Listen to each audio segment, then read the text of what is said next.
in hopes that maybe one day we'll get paid to do this. Perfect. I love it. This is a great plan. This is very forward thinking. We're starting with breakfast. Yeah, we're starting with breakfast. So here's the thing. It is 10 a.m. on the East Coast.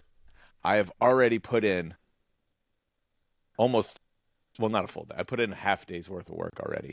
So my schedule is completely fucked. I woke up at 12:30 after going to bed at 8:30. I went to the office. I was there from 1 to 5 a.m. And then hold on, this microphone's a little off axis. And there we go. That's better. Oh yeah. And then let's see. I went back to bed at 5:30 and I woke up at 8:30. So now we're here. Now we're here. Yeah. So, after chasing my lunatic child around and my lunatic wife around, I scrambled to get myself together and I'm about to eat breakfast. So what's the bill of fare today? So this is a brand called Symbiotica. And let's see, we have Heart Health. This is orange cream. The weirdest part about this is the combination of flavors. Like the goo is weird enough to ingest, but then when you add all the flavors together, the way that I do, because I just slam these one right after the other, it's quite the jolt to the system. So it does the trick. Not only does it keep me alive, but it also does get me moving. I've already had 2 cups of coffee this morning. So nice. Let's see. So we have orange cream Heart Health. Parade of flavor. Yeah, we have citrus vanilla vitamin C. We have citrus vanilla. See, I think they changed this flavor recently. Citrus vanilla glutathione. We have vanilla chai golden mind. And then we have vanilla sea salt liquid colostrum. So lots of vanilla, lots of orange. Citrus, vanilla, chai. Yeah. And then the salt. Yeah.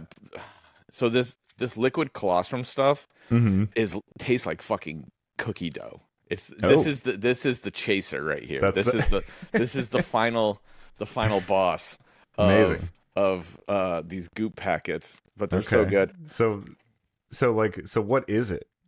It's those flavors, but like it's different nutrients and supplements. Okay. So one is brain health, one is heart health.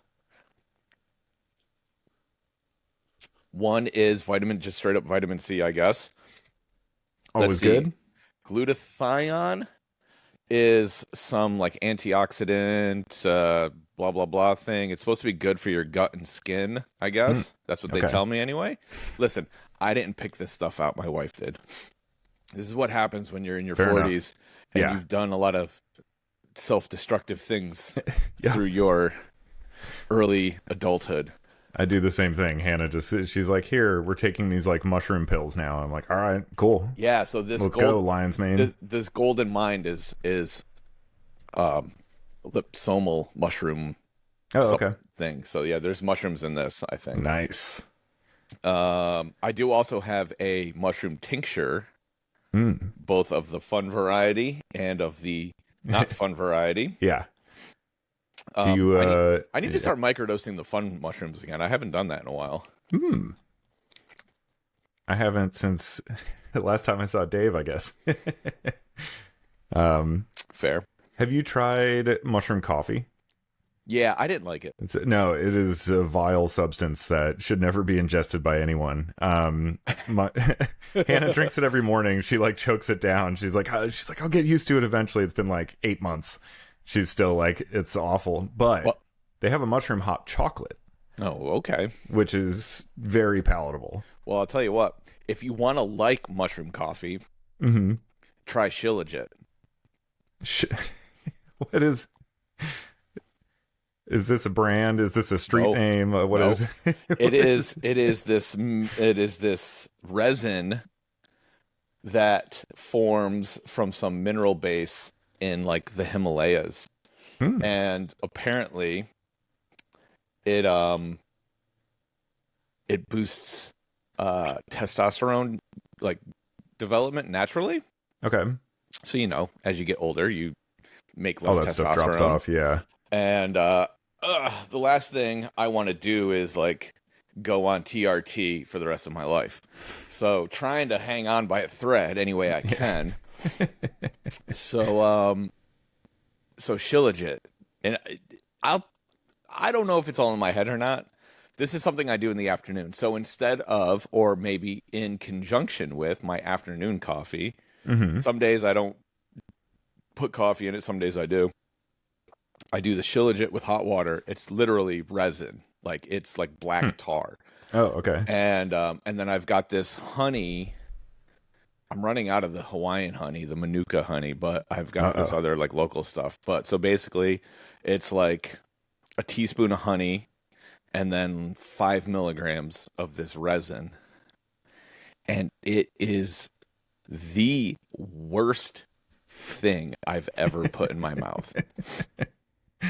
Is it worse than apple cider vinegar? Have you I done love like apple cider vinegar. ACV I love all shots? of it. Oh man. So listen, I'm an Italian boy from fucking New York. Gotcha. I've been shooting vinegar since I was 5 years old. People watch People watch me do this and they're like, "You're a crazy person." And I was like, "This is the least crazy thing I do." Yeah, that's but Greg Ellis standard. This is not. This is nothing. It's no big deal. I love vinegar. So I didn't try, doing ACV shots until I was like in my 30s, and it was one of those like, I know there's like insane health benefits to this, but it is I can't tolerate this. It's not worth it. I'll drink it. I could drink half a bottle of vinegar if you put it in, if asked to. The problem is like I taste it like the rest of the day. Oh yeah, you'll burp it up all day long. If it were just like, it's gross and then it's gone, fine, I can deal with that. But this is like it is an ordeal throughout the entirety. I love it. Of my existence. I love it. If you open up my refrigerator, there are no less than like 8 different types of pickled vegetables. Right now, I think I have got garlic, peppers. Ooh.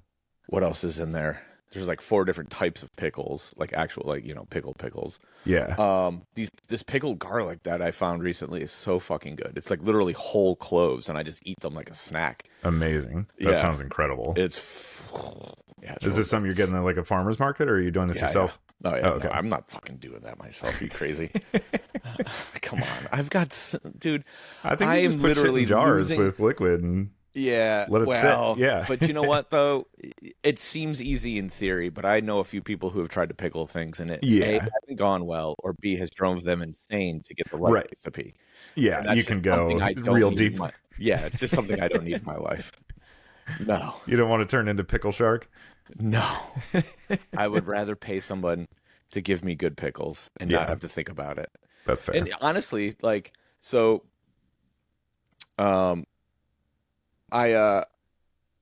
pickles, hot sauce, and I made there's a young fellow named Charlie who is a hot sauce maker. I don't know if there's a term for it or not, but it's a hot saucier. A hot saucier, yeah. Actually, wait, is that what no, he calls it the garden saucier, maybe? I got a picture of it here. Because saucier is a name for like a type of, I think in French cooking, like a type of chef that specifically makes sauces. But So Charlie, his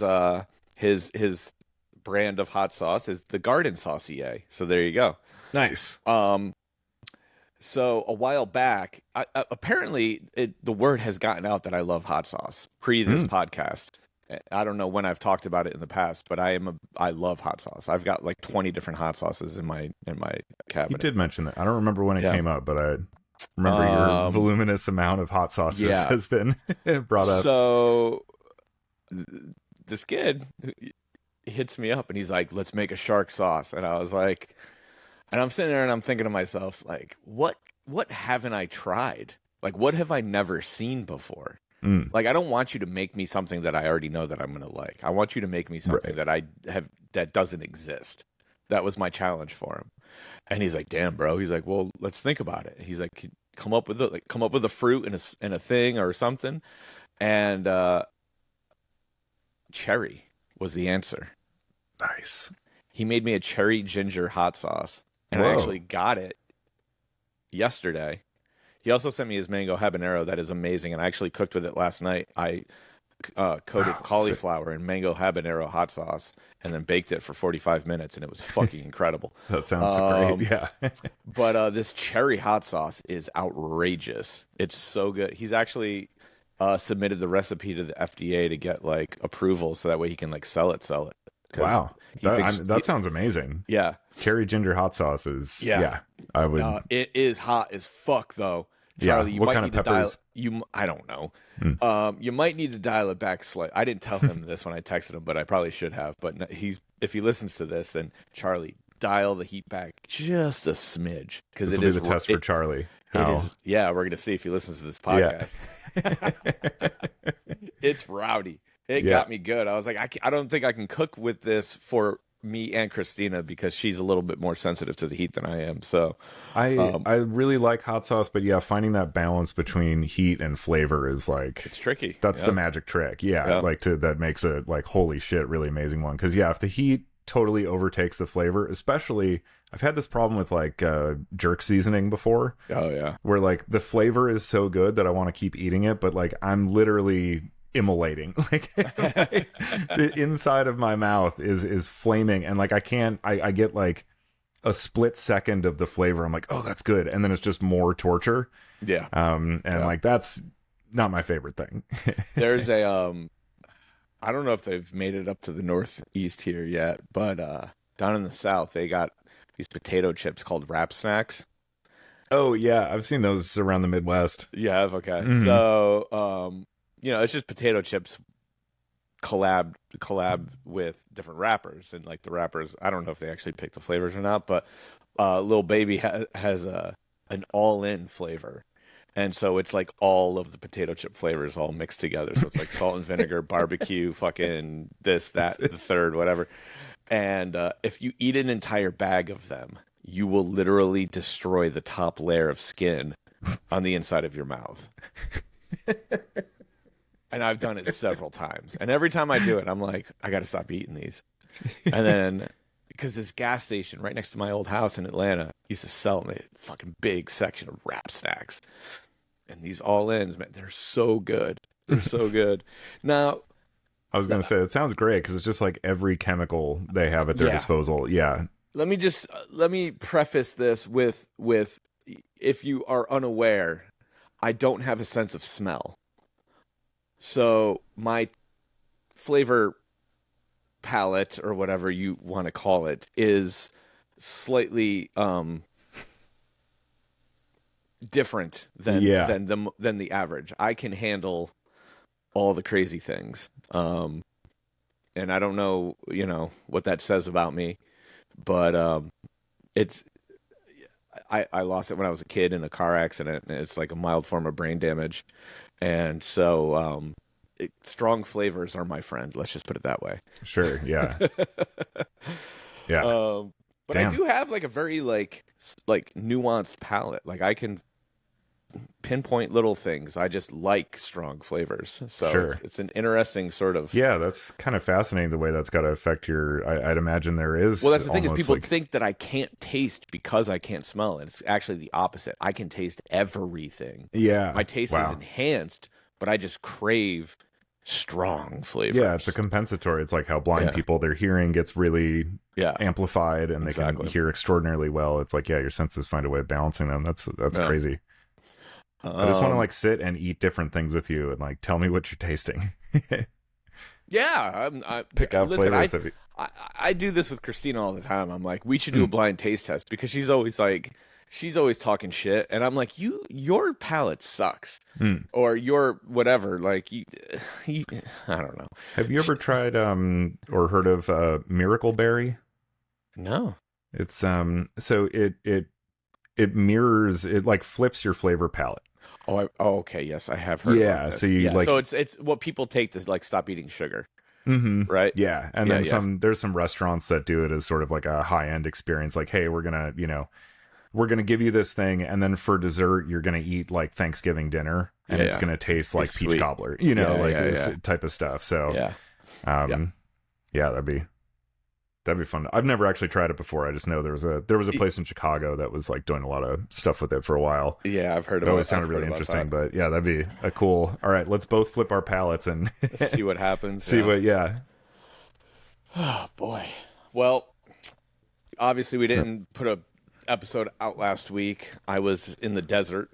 yeah, I was on. I literally felt like I was on fucking Tatooine last week. yeah. No cell Damn. service. I was on site like 16 to 18 hours a day. 40-mile-per-hour winds, dust everywhere, and it was still awesome. Fuck yeah. And Love to yeah, hear it. The video you sent me is like yeah. incredible. So I was the laser designer for Rise Festival last week, and it's one of those things that these random projects will fall into my lap from time to time, and it's interesting because I'm not like out there that much, so I don't get probably as many offers as I would had I approached the business slightly differently. Hmm. But I like my distance, so to speak. But every once in a while, I get an offer for an interesting project, and I usually, if it like pretty quickly, I'll be like, yeah, I think this is something I want to do. I'd say no to way too much stuff, probably, unfortunately. But The this one, opposite of the problem a lot of artists have. yeah, I know. But this one was like, this is different, and so, um, without like going too down the rabbit hole of like what my experience was, because at the end of the day I was working, so like I could tell you how special the Lantern Show is, but I can't tell you how special the Lantern Show actually is, because I don't get to experience it the way the people that are attending the festival get to experience it. Like I'm in all these meetings, so I know what's happening, and I know how the schedule is constructed, and I know how the different things are, and all the beats that it's got to hit and so on and so forth. So there's, it's one of the interesting things of working in the entertainment industry, and I'm sure you can speak to this too, is like there's still magic there, but the magic is different, Hmm. you know? Yeah. And so this thing was one of the few times where I was like very envious of the fans, where I was like, man, I really wish I could just experience this like a normal person. Hmm.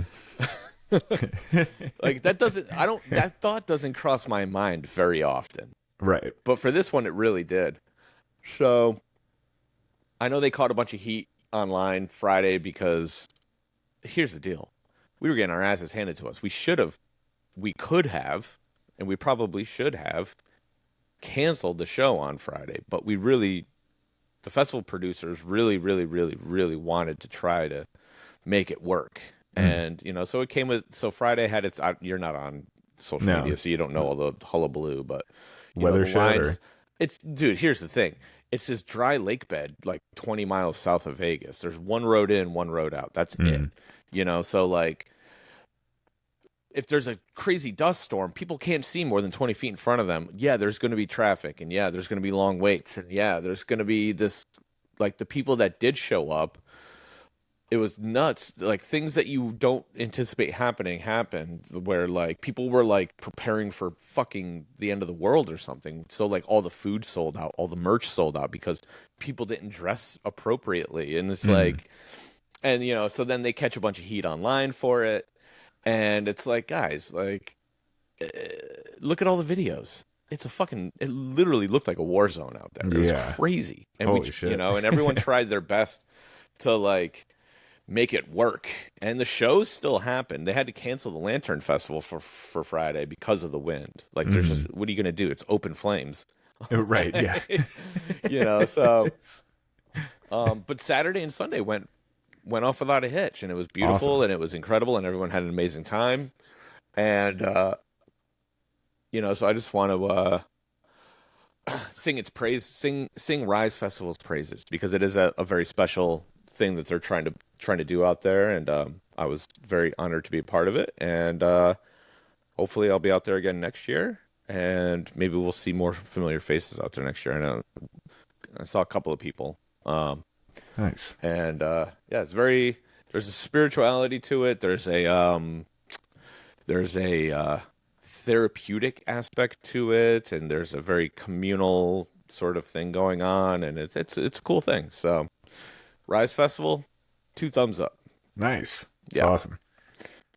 Yeah, and What? I can vouch for the fact that if Greg did not actually have that experience, he would not be singing its praises right now. So that is honest, full on, real Yeah. complimentary shit. Like, Yeah. if you to hear you speak so highly of something, it's like, oh damn, they really Yeah, must no, have done something pretty incredible then. Yeah, it's a cool thing. It's a I cool know you're thing. you're not an easy man to impress. So No. And I also have no problem being honest when it sucks. uh, Yep. let's see So, what else. You yeah. got something? Oh, kinda. Come on. There was something I was maybe gonna bring up, and then you said something that kind of made a little bit of a doorway. Let's If I go. might try to navigate this terrain briefly. Okay, so this all came up because a couple nights ago. So I have a couple friends who are big movie nuts also, and every Monday night we get together and watch a movie. But the one rule is it has to be a movie that none of us have seen before. How hard is that getting? Not very hard. We're being into companies like Vinegar Syndrome, who I know you just purchased something from recently.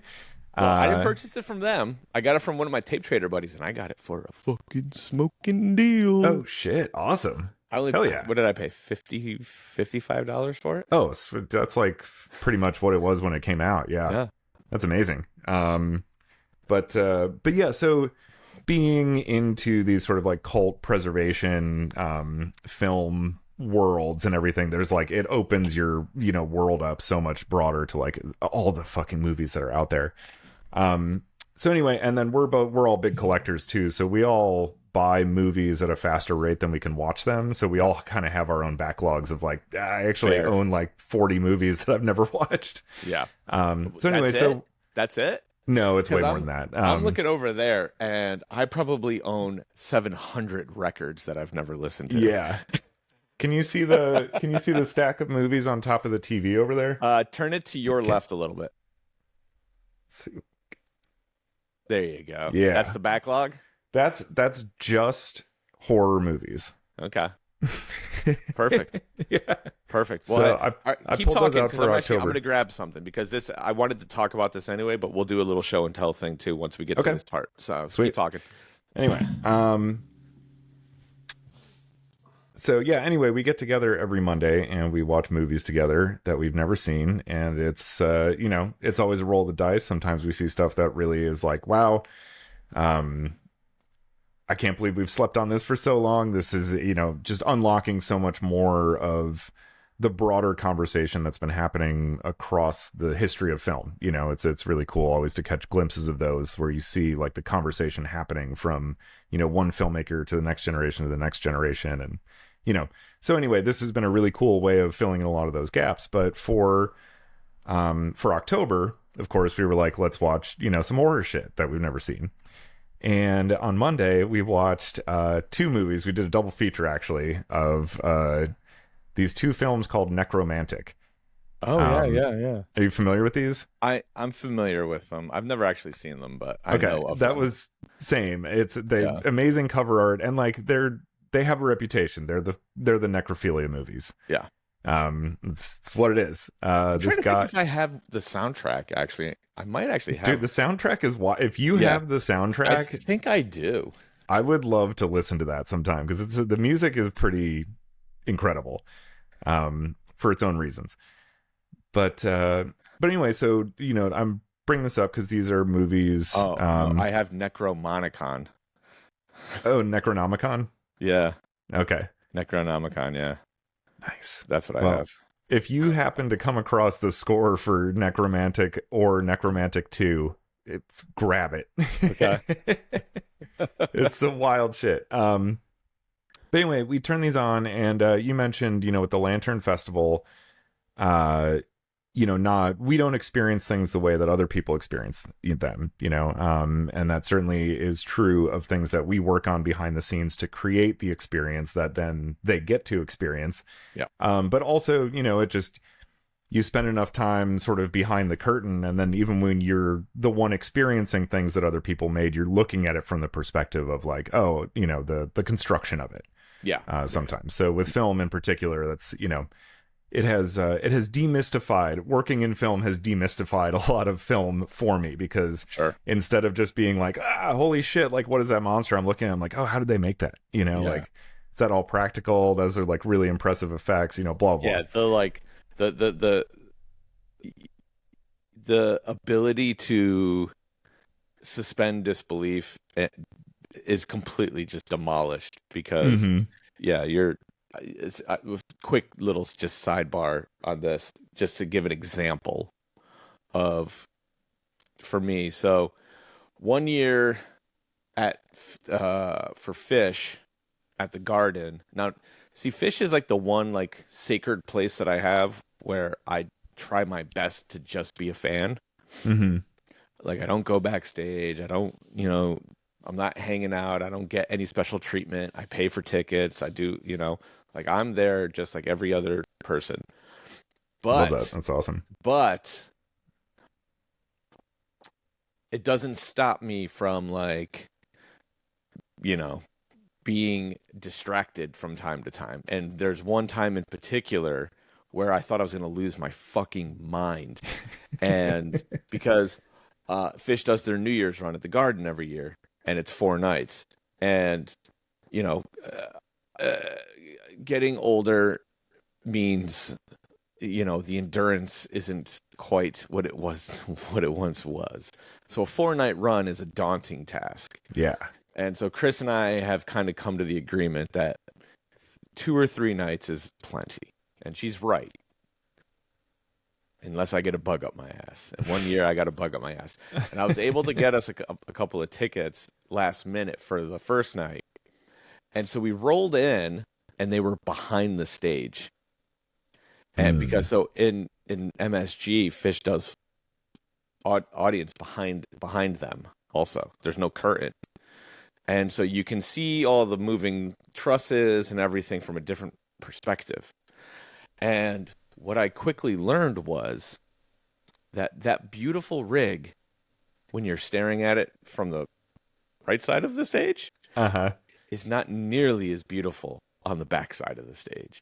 Sure. And every little thing, and I was like, that looks wrong. That looks that. What the fuck's that doing? What's going on? I was seeing things that I had never seen before, and I literally spent the entire first set losing my mind because I was so distracted by the backside of the light rig, because they put so much care and effort into making sure that it looks right to most of the audience. But there are just certain things that you just are out of your control to make all of that work.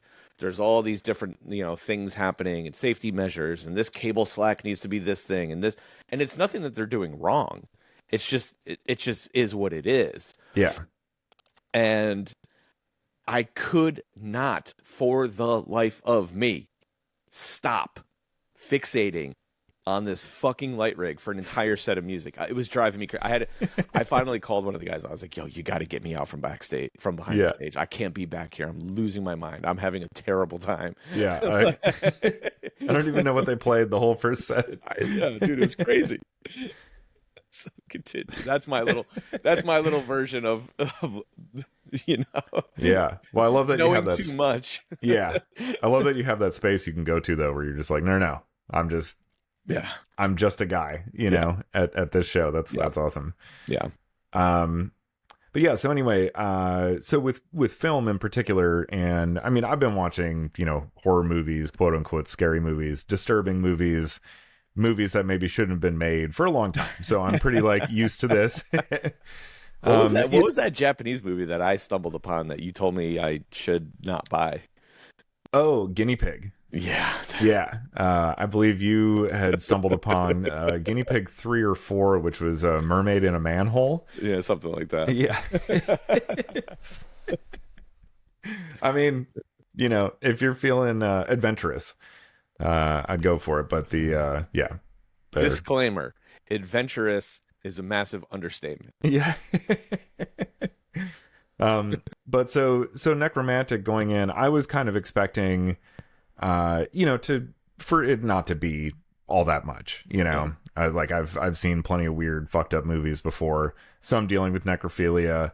This one I know is like the necrophilia movie, made by this German guy named Jorg Bootgrit, which is a pretty impressive name. A lot of hard consonants there. It's great. But anyway, so, you know, and especially with horror and things like that, again, like I'm very detached from a lot of the actual horror. I haven't been actually like scared by a movie since like I saw Texas Chainsaw Massacre when I was like 12, you know, or something. Yeah. Everything else that I love about the genre is more, sure, like I've been tense, held in suspense, things like that, impressed by these movies, but never actually like, oh my God, I'm fucking terrified. I would kill for someone to make a movie that could actually scare me again. So I would love to feel that. Is your inherent reaction to laugh? Because that's how I feel whenever I watch horror movies. I find them hilarious. Yeah, oftentimes they are quite hysterical.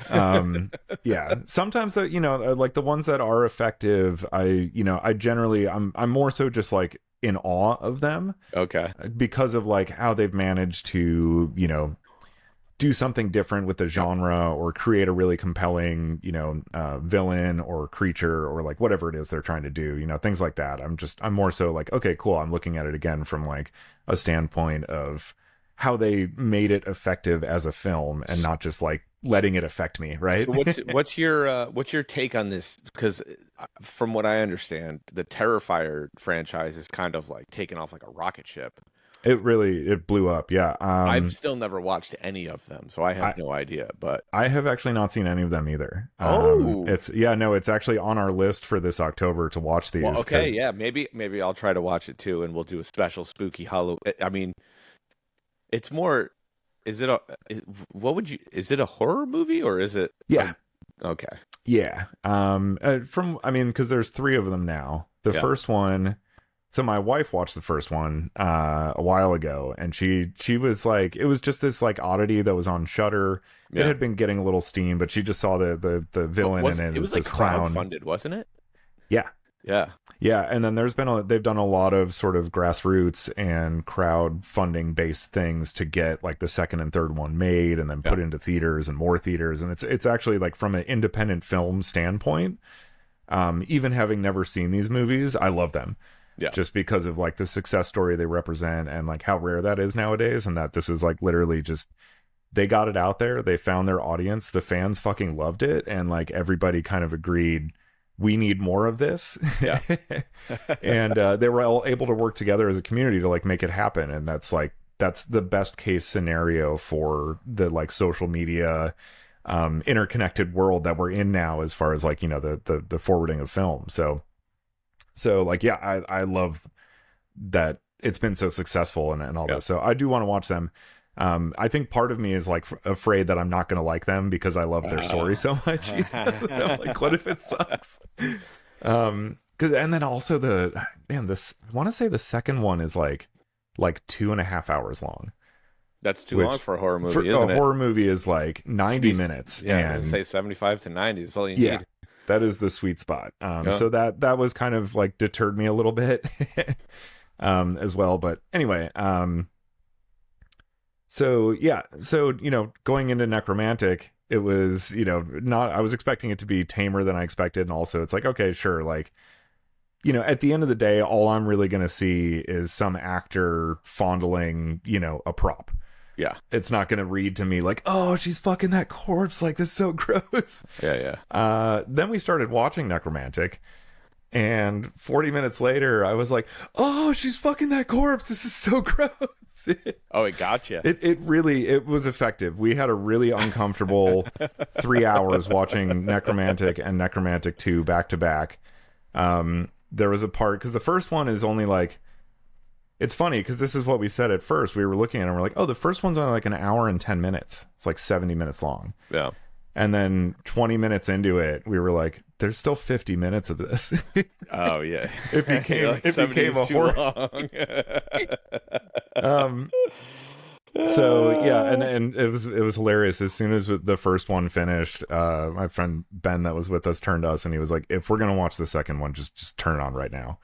Like, I don't get it over with. Just rip the Band-Aid off. Yeah. We got to get through this because the second one's like an hour 40. Oh, Jesus. Yeah, luckily the second one has like a very different tone and goes a lot of different places. The first one is like the first one has like this is what was alarming about it. It was really well made. Okay. Like somebody with a vision for a necrophilia movie made this movie. It wasn't like, oh, let's just make the most fucked up thing we can. There was stuff in this film that was like, this person has thought about this. Yeah. A lot. Like it, yeah. Like there were just little details that were like, nobody who's just trying to cash grab necrophilia like thought of that. That's somebody who's considered this stuff. Yeah. And that, and then there was like because there is, there's some corpse fucking. It's a necrophilia movie. It happens. Yeah. And the way that it was like shot in a lot of ways became a lot more tender and intimate. Oh, geez. It wasn't like exploitative. Like I wanted it to be bad so I could just write it off as like, this is just some garbage ass movie. But it was like, no. There's like, this is a really well made film. And it's really getting under my skin because of that. So yeah, like that was like it hit too close. Like it did too good of a job conveying what it would actually be. Yeah, it was incredibly successful at making me feel everything that it wanted me to feel. Jesus Christ. Which was intense. I don't want to watch that. I think I'm good. I do. I have to also mention both. So the first one, there is a rabbit that gets killed on screen. I hate this. I hate it. Live rabbit. Yeah. Oh, like it's a real. Yeah, it's not cool. What year was this movie made? 87. Okay, later 86 or 87. For some reason, I had 70s in my head, but yeah. And then the second one was made in 1990. Okay. And then the second one. Well, Germany in the 80s was a weird place. Yes. So, all right. One of my friends was like, "Well, man, what was going on in Germany in the 80s?" And we both looked at him. We're like, "A lot." Yeah, it was pretty crazy place. I mean, that's like the fall of the Berlin Wall and all that shit, right? Yeah, it was like 80s, really. Yeah, that's right around the same time. Because that was that was Reagan and so it was a very tumultuous time. And so not to give him a pass, but you gotta take into consideration. And in different cultures, it's setting, I suppose. Yep. And in different cultures and stuff, they're more, I'm sure it's not their favorite thing, but they're a little more kind of like comfortable with that. Well, the Germans as a reality. The Germans definitely lean into the darker side of life in general. It seems to be a much, I don't want to say bleaker culture, but definitely, a lot of like death metal and dark themes come from Germany. So, it's just it's a cultural. And now, granted, I'm sure that even in Germany, they probably frown upon necrophilia. I'd like to think. I hope so. But I suppose the exploration of thematic elements such as this is maybe a little bit more attainable there than it would be in other places. Yeah, totally. I guess, right? It seems so. Yeah, I don't know what their what their whole film system looks like over there as far as like how things get funded. A lot of countries outside of the USA, there's a lot of like government grants available to artists and filmmakers, things like that fund these things. So, and other avenues, to get films funded. So I'm not sure if this was totally independent or like what the entire story was. I'd love to read more about it, because it's like how the hell this thing got made, and then a sequel that definitely had a bigger budget, So there was some success to the first one. Necromantic definitely made money. I mean, I can't imagine they spent a whole lot on it, but the guy who directed it is also a special effects guy, so he did, his name's all over the credits and stuff. But and then also, just fair warning, if anybody does decide to go down this path, the second one also, there's an animal being skinned, which goes on for a long time and is also not fun to watch. Other than these parts, I to anybody again adventurous enough to maybe want to travel these dark paths of cinema, I do actually recommend them. I think they're actually worth watching, and like really unique pieces of art that are very challenging and very out there, but like actually like have something to say. Yeah. It's not just purely exploitative. It is that too. Yeah. But you could feel the hand of like a real genuine artist at work here, which was like that was what was so unexpected about it. And that was actually not only what made it more valuable to watch, but also more uncomfortable to watch. Sure. Which Sure. was like really kind of cool. So like I actually have a lot of respect for these movies aside from You the had an animal parts. experience. Yeah. But I guess I wanted to bring these movies up and this thought in general because I don't know. I thought maybe talking about like shock value a little bit in general might be interesting because I know some of the comedians that you're into or personality like Howard Oh, Stern, Andrew Dice yeah. Clay. Obviously, a lot of they've been labeled shock jockey, shock artists, type of Yeah. things. Sure. And it's always interesting to me to like this was the first time in a long time that I've seen something that was made for shock value actually be effective. Yeah. Because obviously there's a lot of stuff. There's a lot of comedians who try to do similar things and just say the most fucked up shit, and they don't get any traction whatsoever. Well, I think you've already kind of unveiled the trick is that there has to be substance behind the shock for it to be valuable shock. So shock for the sake of shock doesn't work Mm-hmm. in any avenue.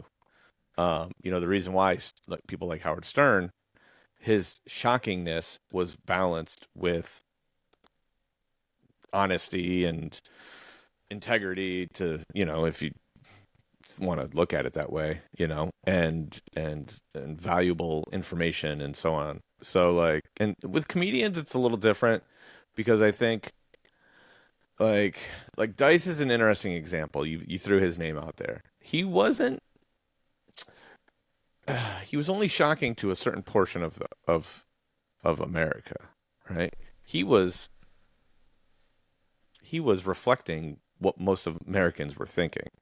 Mm. Like misogyny in the 80s and toxic masculinity or whatever you want to call it, those were very prevalent themes. They were all the rage. Yeah. Yeah, you had a bunch of bankers and accountants and lawyers all high on cocaine and thought that they were God, It's the and Wall Street, Gordon Gekko, yeah, greed is exactly. good. Yeah. Like that whole mentality was so prevalent then. And so he was just feeding that back to them, through this character that he created. And, I think when it comes to comedy, especially, and we talked about this a little bit, is can you distinguish between the character Mm-hmm. and the person portraying the character and understand that there is a difference between the two? And I think when you're putting on an act, shock value can be acceptable, as long as there's that understanding, I guess, so like, looking back on things, for somebody like me who like I was watching Andrew Dice Clay when I was fucking 10 years old, Mm-hmm. and I just, goofy kid thinks that this guy talking about, dick jokes and, Right. Miss Muffin and He's stuff. saying It's bad hilarious. words. Yeah, he's saying bad words. I didn't maybe necessarily understand the entire scope of what he was saying at the time, Mm-hmm. but now looking back on it, I can say to myself, okay, one, he's not that guy because I've gotten to, know who he is as a person through his interviews and through his writing and through this and whatever. And so then you think of, you look at it and you say, okay, so he was putting on an act. And you look, if you watch a video, if you watch one of his live videos and you see the people in his audience, like that was America at the time, and so it's all about context. He was shocking to us now, and he was shocking to the small portion of people who were trying to move our culture forward, but to the majority of the masses, he was just right in the pocket. Mhm. And so Yeah, that's he was another, insanely popular. yeah, It I mean, was he was the first comedian to sell out arenas consistently. Like, I think Eddie Murphy and maybe George Carlin had done a couple arenas here and there, but Dice was the first one to go on tour and sell out, you know, arenas in 44 cities over the course of 6 months or that's so whatever it was. insane. Yeah. Yeah, like that's Fucking how arena groundbreaking. tour. Yeah. Yeah, that's how groundbreaking he was, and that's how popular he was. And so, like, shock value is an interesting thing because it really is super super duper duper time sensitive. Mhm. I think things are Right. actually more shocking when you look back on them. You're like, oh damn, how did he get away with that? But then if you put yourself in that time period, it makes more sense. So it's like hindsight is 2020, I guess. I don't know. Mhm. But It's yeah, you need that context though, obviously. yeah, And like that's what's hard to come across when you yeah, just see the thing. yeah. Like, And if you just like with Howard Stern, right? Like a lot of what he was trying to do is actually a big topic of conversation right now, right? It's like censorship in the media. Mhm. And his whole thing was let's normalize sex. Now, Right. he might have gone a little too hard in the paint at times, having women like ride if you know what Those if you know what the yeah. Sibian is. Um I'm not going to tell you. You can go on your own little Easter egg hunt for Yeah. that. But, Open an incognito tab and Google it. yeah, exactly. Yeah. But the basis of intention was actually quite good. Let's let's break down some of these walls. Let's allow conversation to happen. Whatever the conversation needs to be. So that was always kind of his whole deal with that. Yeah. And I think it's interesting when you look at Stern. One of the most interesting things I've ever heard him say was because like he was fighting censorship while he was on terrestrial. They call it terrestrial radio, so AM, FM. Turn the dial. Right. When he moved to satellite, there were no restrictions. It was kind of like going. It was like radio's version of HBO, right? Hmm. Like if like he literally was on NBC, WNBC. DC. Yeah.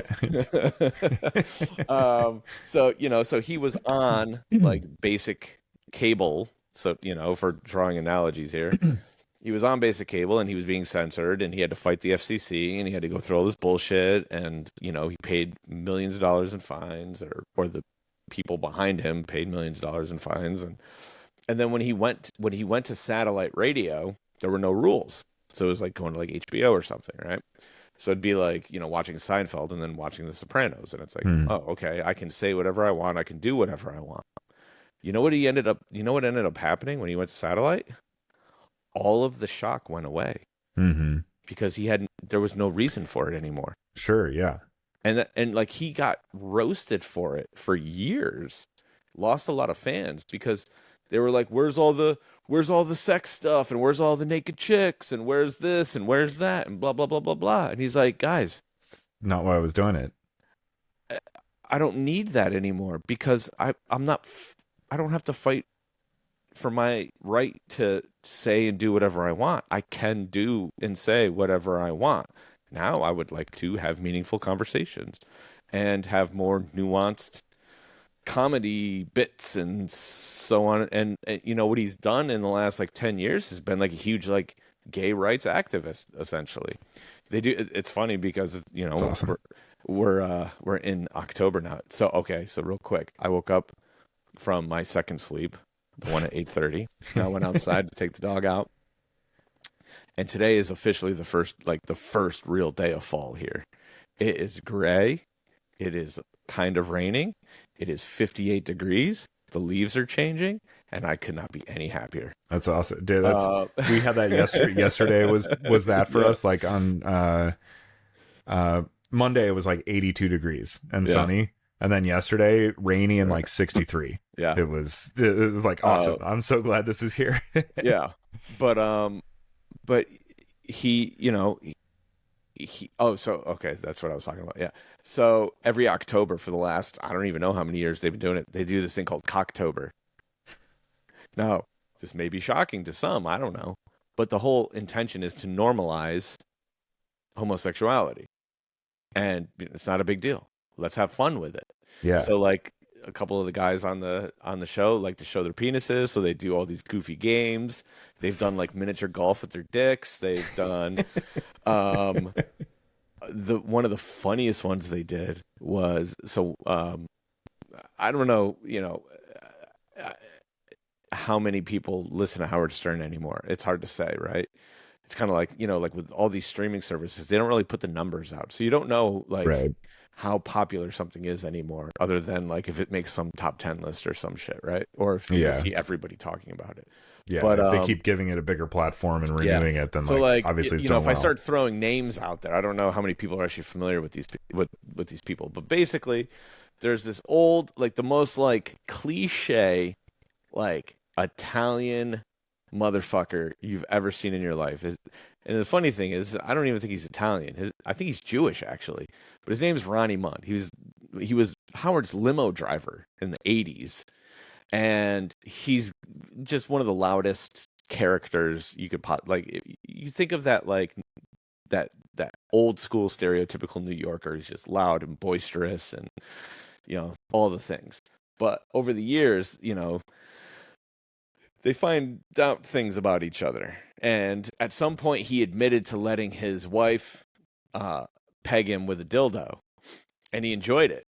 And he's like, yeah. He's like, so it's like we know it's a really good night when that happens or whatever. Things get really crazy. Yeah. And so for Cocktober one year, they had Richard and Sal, the dudes who love to show their dicks on the show. They had them make molds of their penises and make custom dildos out of Richard and Sal's dicks. And then they gifted them to Ronnie, and they were like, try these brand. They didn't tell him Right, at which first, is which? Oh, okay. where they came from. They were just like, yo, try out these new dildos. Or it's like this new technology. It's crazy, blah, blah, blah, blah, blah. And unbeknownst to him, he was putting replicas of his friends' dicks in his ass. And God, this is not going to fucking be kosher on YouTube. Well, maybe it will be. I don't know. We'll see. If this video gets taken off of YouTube, we have to take a lesson from ourselves, and as long as we can illustrate some sort of point to this whole conversation that has artistic integrity, then it's all cool. There you go. I mean, we've covered necrophilia.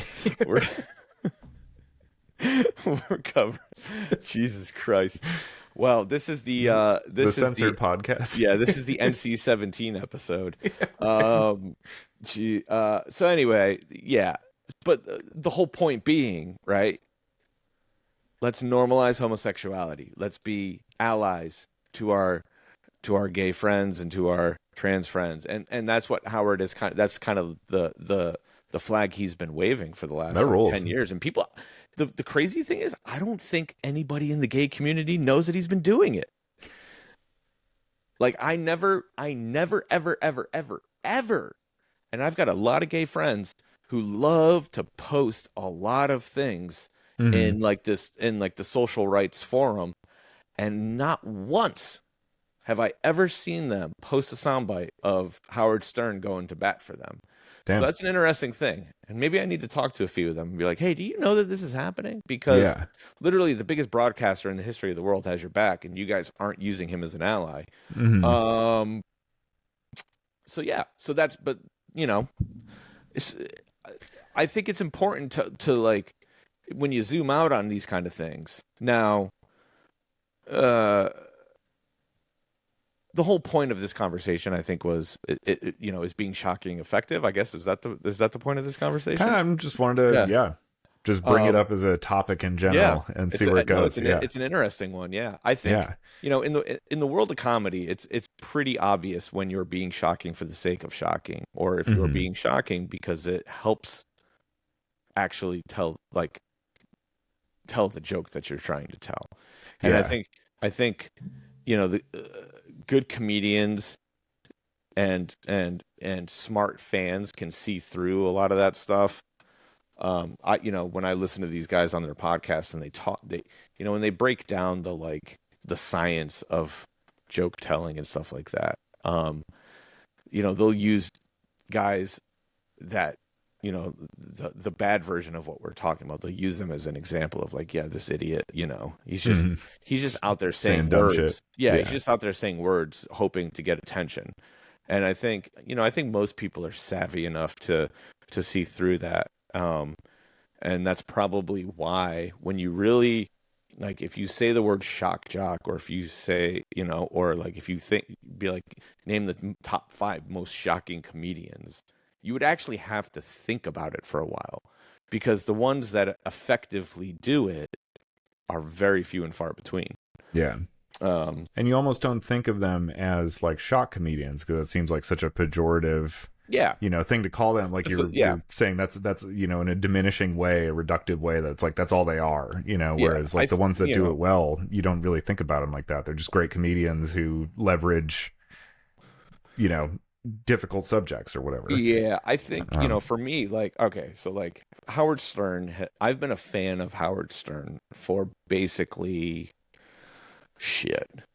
I mean, I've been watching Howard Stern since he was on the E! Show in the mid-90s. I used to like sneak out of bed and go watch it at 11 o'clock, when I was like 11, 12 years old. But again, similar to like the Dice thing, I was watching it for very different reasons. I was like, oh, half-naked girls, and they're telling dick and fart jokes, and like I didn't understand what was really going on. Now, one of the cool things with Stern is because he has 2 channels on satellite radio.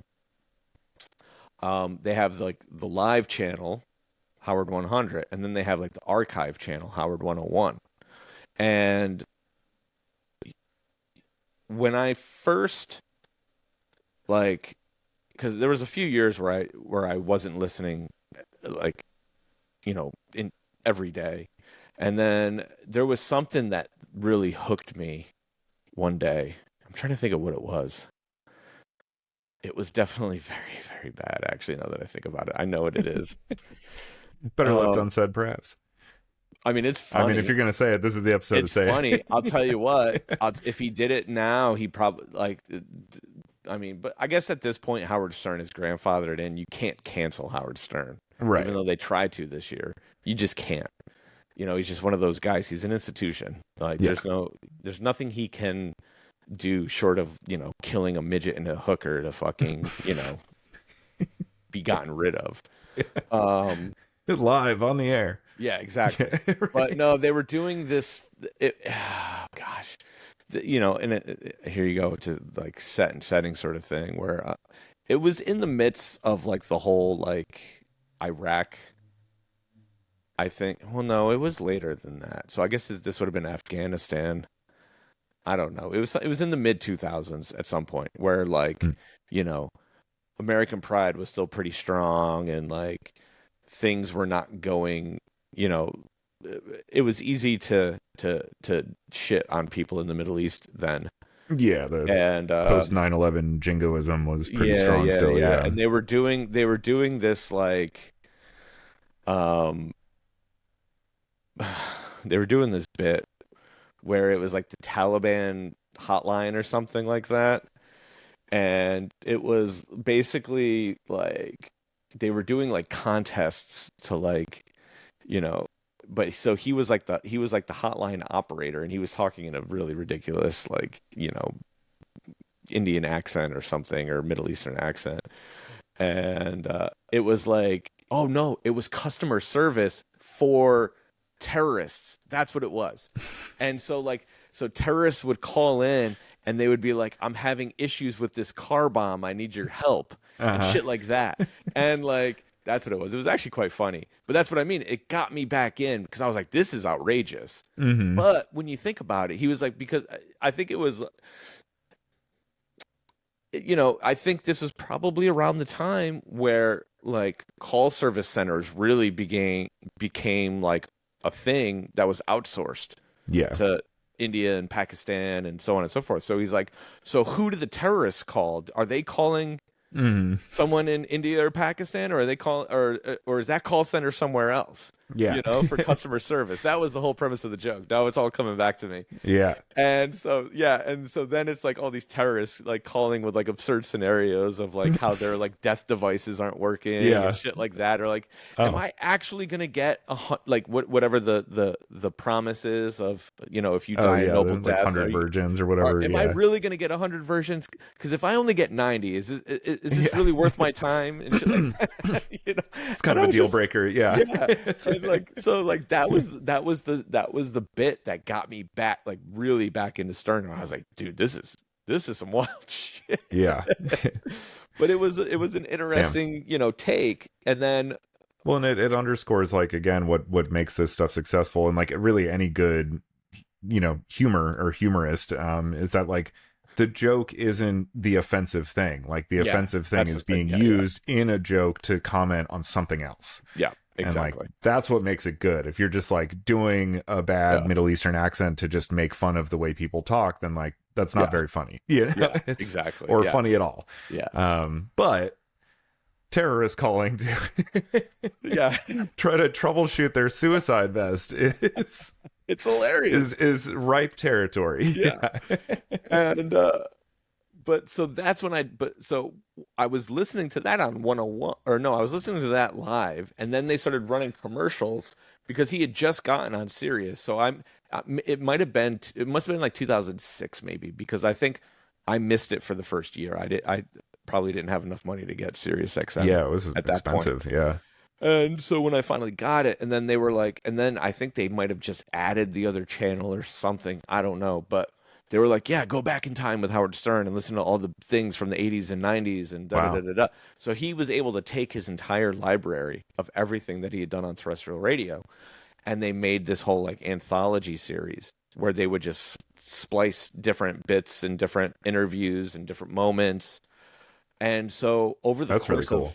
over the course of 10 years, I probably went back and re-experienced, at least half of the stuff that he had put on the air over the course of 25 years. And it was a cool and weird thing to like listen to some of these things, because you're like, damn, like if you aren't like super dialed in, or if you aren't old enough, like some of this shit's really going to go over your head. You're going back and you listen to something that he did in 1989 and you're like, what the fuck is going on here? You know? But it's a cool thing to kind of get to re-experience that stuff, because especially with radio, it's like you heard it once and that was it. Right. It's There was no gone. go. There Yeah. was no reruns. There was no, unless you were sitting there like a fucking lunatic, taping every recording episode. everything. Yeah. Yeah. So Damn. Yeah. That the Dice Clay stuff too was interesting. I remember because that was definitely like when he was around and popular and I was a kid, it was same as you. I just thought he was the guy who said the bad words. And it was definitely like a very big learning experience, though. That was like years later when I kind of understood like what he was really doing. yeah, That was kind of the first time, that I had an actual experience to draw from in that kind of context where I could realize like, oh my God, actually, no, he's just mirroring what he's seeing, yeah, And then it's like, if people are leveraging this criticism against him that like, oh, you're obscene, you're blah, blah. He's like, well, guess what? I'm you. yeah, If you're saying that about me, then you're saying it about yourself. And maybe that's what's making you uncomfortable, is this look in the mirror yeah. and not really what I'm saying, And it's Well, it's and that's crazy. and that's He's and one of those that's dudes I never expected to learn like a life lesson from, and that's most successful comedians. I think I said this last time. Like Mhm. comedy is a mirror of society, and so once again, like with modern comedy, right? Because Yeah. we're kind, everything's cyclical, right? And everyone keeps talking about the bro podcaster comedy mafia, of like Joe Rogan and Tony Hinchcliffe and Shane The and all Rogan these. sphere. Yeah, exactly. Yeah. But it's like, guys, they're a product of what this country has become right now, right? Mhm. And they're just now. You can kind of slice this in half and say, well, yes, they fall in line in some ways, but they're also mocking it in other ways. and it's hard to distinguish between the two sometimes. Hmm. And people are so quick nowadays to just be like, oh, he said that fucking blah blah blah blah, and then write him off. And it's like, okay, but well, you should probably listen to the other 19,000 hours of things that he said over the last 6 months, and you may have a different understanding of what this person actually is. So with Dice, though, because there was something I wanted to bring up, and I wish, because I think if social media had existed in what year did this come out? Let's see, 1990. Okay, so this is this is right at the peak of Andrew Dice Clay's fame. So he had an idea, and he partnered up with Rick Rubin, who was king of the world in 1990. Right? You're talking the biggest producer in the world and the biggest comedian in the world teamed up. Right? Guess what they did? They put out an album called The Day the Laughter Died. And what this album is Dice showing up to open mics in dead comedy rooms at 2:00 in the morning in front of 8 drunk people and talking shit. We're talking about the guy who is selling 20,000 tickets a night. Yeah. Decided as a social experiment, what happens when the biggest comedian in the world shows up to random shithole comedy clubs to people who don't give a fuck who he is. Yeah. And see what happens. Wow. And he would bomb. And sometimes he would bomb intentionally. Yeah. And sometimes, no matter what he did, he would bomb. It was just because these people just didn't give a fuck. Mm-hmm. And he was like, this is my masterpiece. And to this day, and Rick was like, man, I thought rock stars were crazy. But it's like a piece of high art, right? Yeah, like that's amazing. I'd really want to check this out. Yeah, it goes well beyond the traditional idea of what comedy is, right? Because it's a full blown social experiment. Yeah. And is there any video documentation of this, or is it just purely like a audio? It was a record. I have the record. Yeah. There may be some video clips. I'm not sure if they released a full video of it or not. I'd have to look into that. If they did, I need to get it. I'll tell you that much. Yeah. But because this is like, yeah, this is my masterpiece. Well, here's the thing. I love this guy. Here's the thing. 30 years later, 35 years later, every comedian is like, that's the greatest comedy record of all time. Awesome. That's awesome. And I mean, it's fucking amazing. But it's like, it's not hee hee ha ha comedy. Right. Yeah. It's like it goes hard in the paint, and it's very intellectual, which Dice was never ever accused of. Yeah. But he was, and like people he just went over people's heads more often than not. They saw that they judged him for like the surface of it, and right. But like he was putting on a show. Like he was up there, he was doing Elvis impersonations. He's like an incredible jazz drummer, so like he'd go up there and like do fucking play the like, and that was the whole thing, was like Andrew Dice Clay is this loud, larger than life character, but then like and then he went and put something out like this, and he was trying to break the stereotype that he created for himself. Right. Show dimension. And it worked within the comedy world, but it didn't work within like the greater like scope of society. Right. Yeah. Yeah. Everyone was like, so he put out a record where no one's laughing? Yeah. What?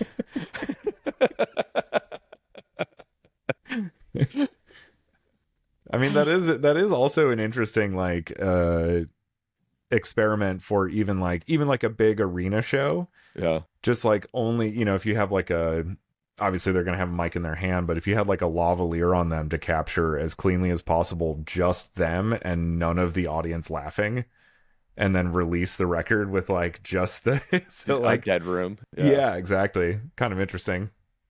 That would. Yeah. I mean, you could do that do now. Like both versions. Yeah. Like you could do that now with AI stem separation. That's easy. That's true. Very true. 30 seconds. You got your clean audio. Mm-hmm. Easy peasy. So speaking of, well, I won't be doing any mixing of that nature yet.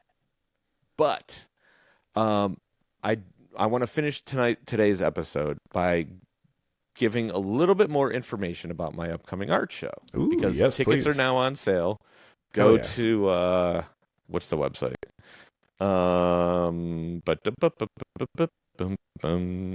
Good House something something something. I don't know. Let's see. Good House Social Club. Goodhouse.club. Goodhouse.club. Get your tickets for A Light Requires Darkness to Shine. So, I want to give a little bit more information about the format of the show, and then I'm going to give a little looky-loo into this box that I have sitting next to me. Ooh. That's going to be very fun. So, the show is broken up into 3 different discrete sections and sort of experiences. So the first section is going to be this like kind of cocktail hour open house thing. I think it's from 4 to 7 or 5 to 8, something like that. Open to the public, no charge, just basic art gallery style. Come on in, hang out, get a drink, look at some paintings. It'll be daytime, so there will be no lighting stuff happening at that point. There's a lot of glass and a lot of windows in this place. So that early cocktail hour is straight up just art gallery experience. Come hang out. I'll be there. If you have, any questions or whatever, if you want to talk about anything, I'll be there to hang out. Yeah. And maybe if you've been screaming at this podcast for the past hour, come. Yeah. Yeah. If you want to yell at me for letting Dorian talk about necrophilia for 30 minutes, you can. Or if you want to praise him for letting me talk about necrophilia for 30 minutes, that's also an option. Oh. Yeah. It's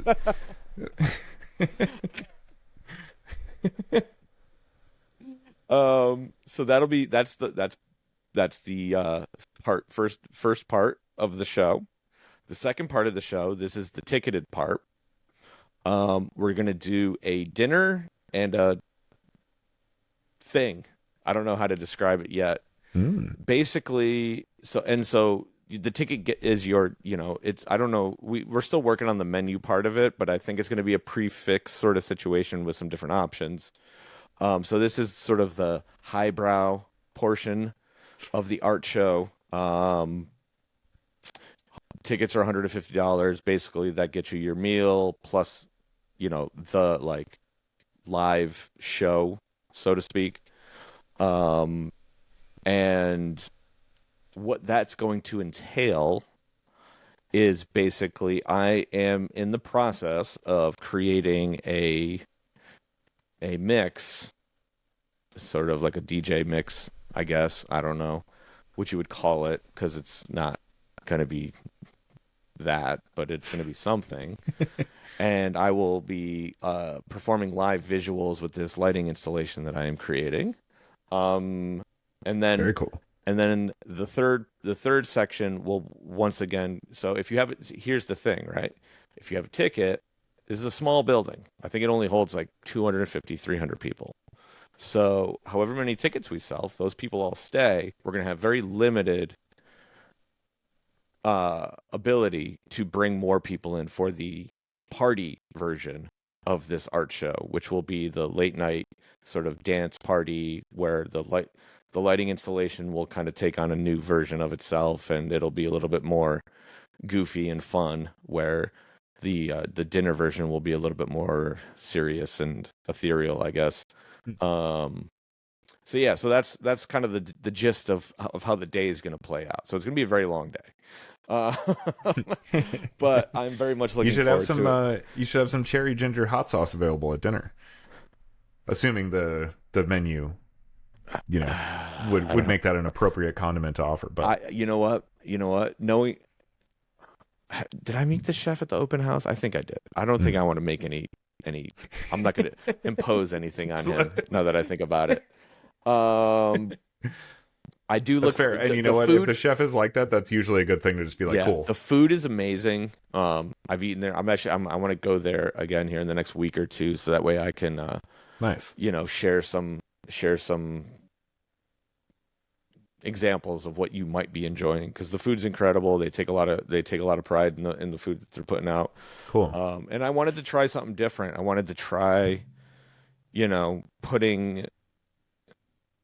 putting out something that wasn't what we normally do or what I normally do. The idea of just like doing a show is something I've been doing for 20 plus years. And, I think as I move into this art world a little bit more, trying different, experiential things. And this was, the thing that made the most sense, I think, so we have these free versions and then we have this expensive thing in the middle. And, come enjoy whatever you can enjoy.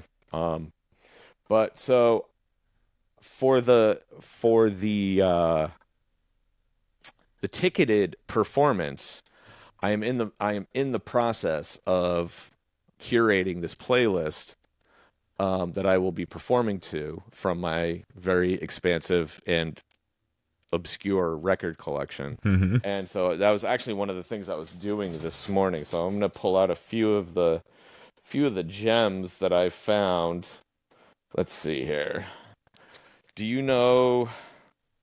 Now, I want to what I'm probably going to end up doing. Now, this is very open to modification, but right now I'm leaning towards. Oh, so let me backtrack real quick. During the dinner portion of the show, when you're actually sitting down and eating dinner, it will be. I'm calling it the mixtape. Mm. So the mixtape are the 11 songs for the 11 paintings that I'm putting out there. Gotcha. And each song has associations that kind of tell the story of what this whole show is about. So the mixtape will play during dinner. Those will be recognizable to some songs, more standard fare, so to speak. And then for the actual performance, I'm leaning towards going all instrumental, to kind of balance things out. And then that way people can because I'm like putting out a very specific sort of, this song is this to me, and this song is this to me, and da da da da da. And it's hard for me to like fully embrace that concept because I thrive in abstract. And so I think to balance this sort of forced narrative, so to speak, I want to kind of open things back up. Sure. So I'm leaning more towards going into instrumental territory for the live performance aspect. And so a few of the records. So now here's the thing. I've only gone through 3 out of 942 boxes. I've only gone through 3 out of 26 boxes. And I've already got 15 records here. So I'm doing pretty good. Yeah. First one that caught, and because it's the weekend before Halloween, there will be some horror, sci-fi, sort of spooky, weird, elements to this, but it will also be pretty, and it'll also be fun, and it's gonna be everything, right? So this is one of the first ones that I found. This is Space Thing. Oh, amazing. And Buck Rogers for adults. Yeah, that's the best tagline ever, right?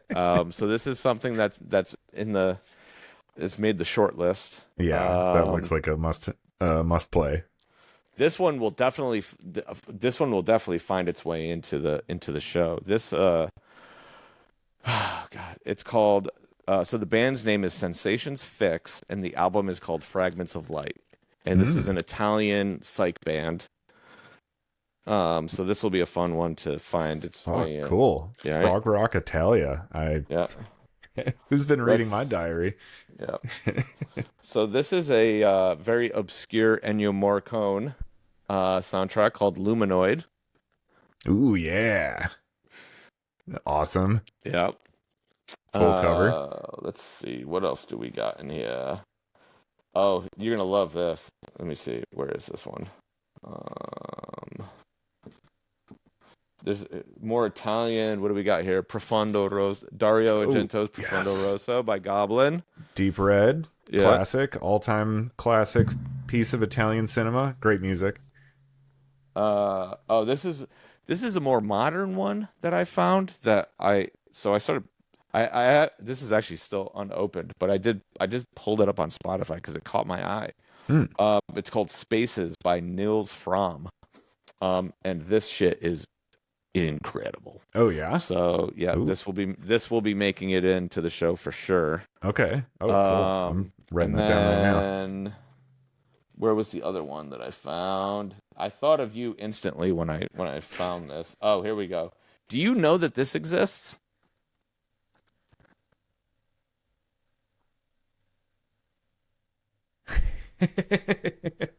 Yep. Okay. Yeah. Poltergeist 3. Yep. I actually have all three Poltergeist soundtracks. I know that I have two floating around somewhere. If I remember correctly, Here's Poltergeist 1. So here's 1 and 3. Nice. So I might make a little Poltergeist medley in the middle here somewhere of the show. That'll be my little nod to Halloween. I don't know yet. So these are just a few of the records that I've pulled so far out of my extensive collection. And basically, the idea being that I want to present something new and different that people just aren't, because like all these, the DJ shows and the thises and the that's, there's so much of it out there. It's become very, and like we're gonna do, like the late night show is gonna be a little bit more dance party style. I'm talking to my I know this really hot chick who's in this group called Mona Me. Mm-hmm. So I might steal some of her music to use for the late night set. I've only heard them once, but I was very impressed. Yeah. Yeah. But yeah, I wanna bring some new sounds and new, and they're old, but they're new. They're gonna be new to most of you.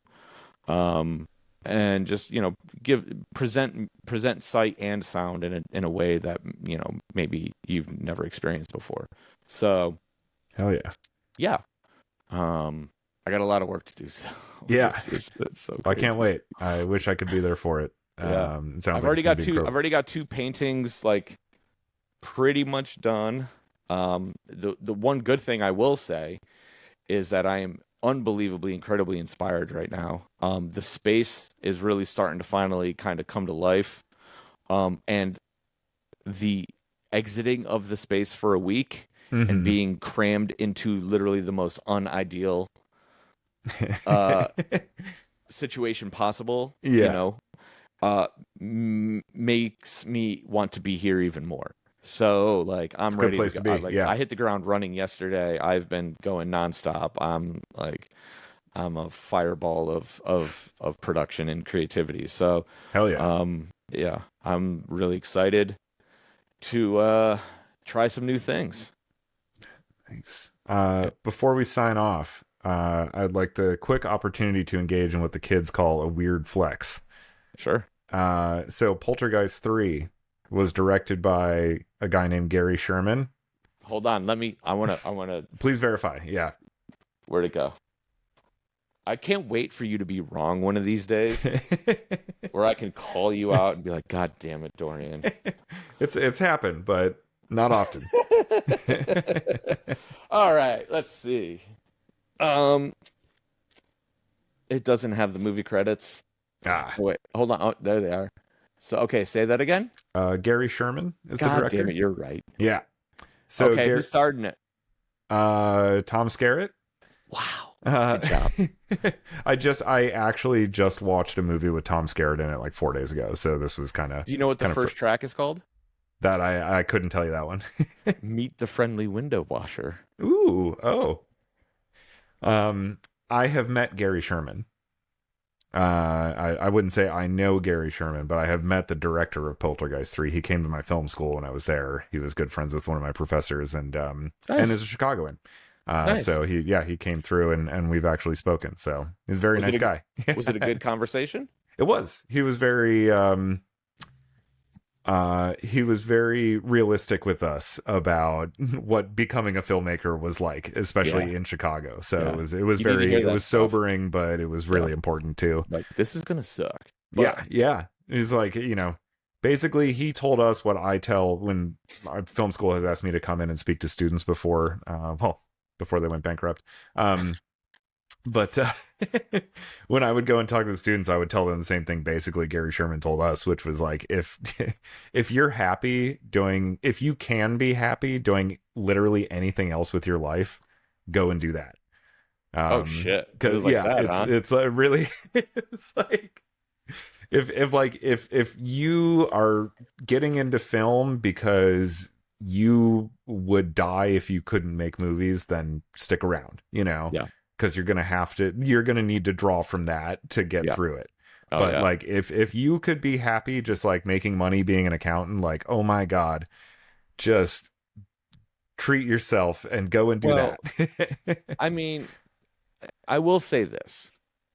It's a very beautiful sentiment, and I agree with him because that sentiment tracks across the board. Yeah, right. Anything Right? that's passion driven, yeah. I actually had this thought over the weekend when I was getting demolished by 40-mile-per-hour winds. I was like, I'm too fucking old and have like been around for too long to be putting myself in these situations. But then I sit back and I think to myself, what the fuck else would I be doing? Right.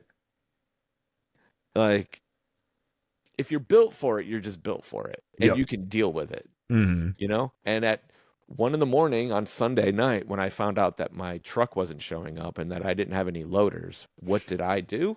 I climbed up 12 feet of scaff and loaded those lasers up myself. Damn.